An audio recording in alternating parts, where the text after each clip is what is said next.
The indie space isn't unfriendly to weird Frankenstein-y genre mashups, but this one might be one of the weirdest and one of the Frankensteiniest, fitting because of its subject matter.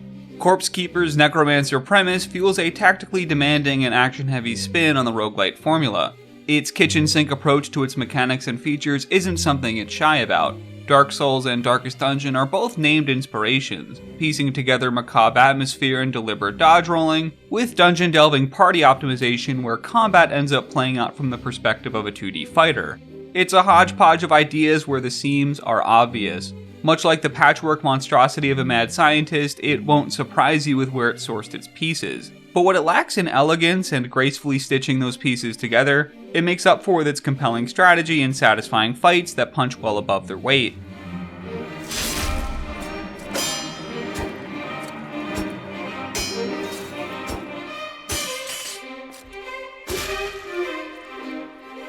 A necromancer only gets their hands dirty before the fights. That's the central hook in Corpse Keeper and why the lion's share of your time will be spent sending your animated corpses out to kill foes, and then bring back their bones and flesh to create more corpses. Any given run will put you on a turn limit within which you need to kill the big bad, with most of the turns leading up to that encounter being the collection and leveling of strong corpses and equipment.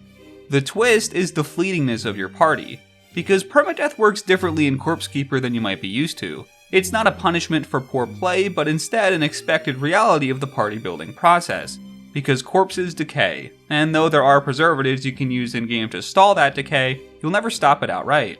That means the name of the game is resource management and party allocation. You'll need to make early determinations in which corpses should be out there gathering resources and which should be stored safely back at home base to remain undecayed till they're needed.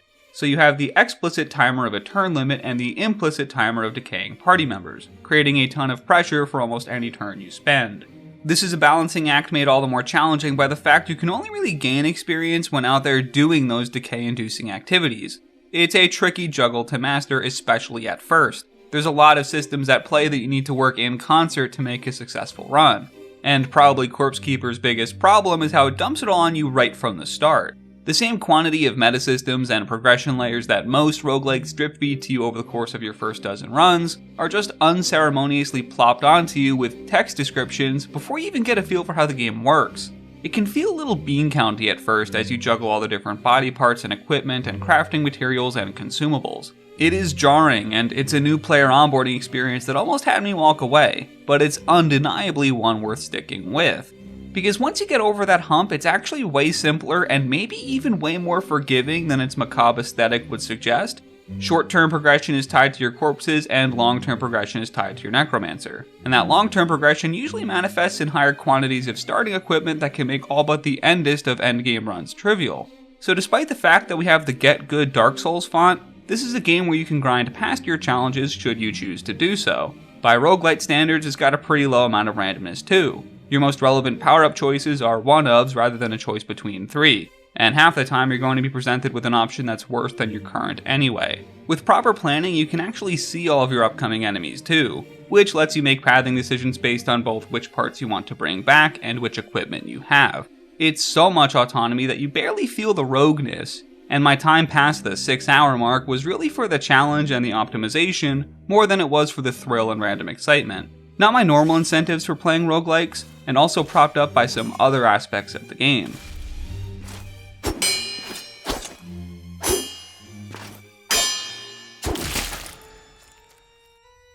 The combat system is one I enjoyed way more than I thought I would. Because when you look at the game genre stew that is Corpse Keeper, I think 2D fighters are probably the genre that resonate the least with me, and yet it's the part of the game I enjoyed the most.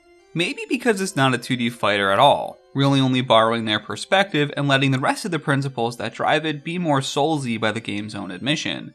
You even get a roll button that kind of works like the Sam Show 3 contextual dodge by getting right up close then hitting the correct button.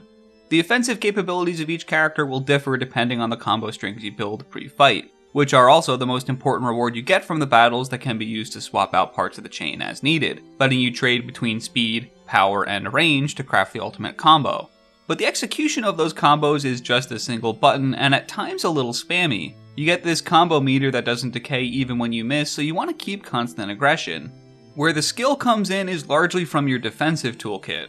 Blocks, parries, and dodges are all mechanically distinct based on their relationship with balance meters and how they interact with slashes and stabs respectively. A successful fight in Corpse Keeper is largely just smashing the attack whenever you can and then using the correct defensive option when your opponent is doing the same, then weaving in your special move whenever time and resources allow. It's not exactly mechanically deep and it doesn't sound very glamorous when you say it out loud like that, but damn if I wasn't enjoying it. It's gratifying sound design and sexy parry flourishes that are really carrying everything. Because despite its simplicity, the combat is a hype moment generator, and back-to-back dodges make you feel like you're doing some slow-mo Matrix stuff. Even the most insurmountable level discrepancies can be overcome with perfect timing. Parries not only stop all damage, but also add to your opponent's balance meter, the completion of which will stun them and allow you a free bonus damage hit. Fights last anywhere from 20 to 90-ish seconds, and you'll get them back to back to back, occasionally sprinkled with an event room or some extra materials to gather. But ultimately, they were still fun enough to get me to the 10-hour mark in a way that belies their straightforwardness.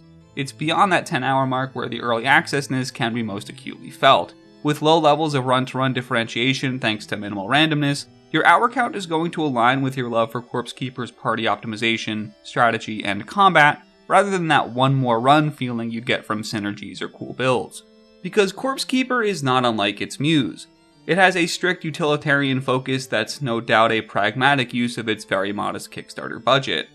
Cutscenes are just text info dumps and there's not even a run animation for your Necromancer, he just blinks forward really fast. It's unadorned and functional. The sinew of this roguelike is only barely keeping things together, but there's definitely a heart under the flesh somewhere. Maybe a few actually. And though they don't beat for infinite replayability, they do instead for compelling tactics and gratifying combat. Its difficulty curve is steeply placed right within your first couple of minutes and expects a ton out of you, but if you stick with it, it will reward you. Just don't mind the stitching.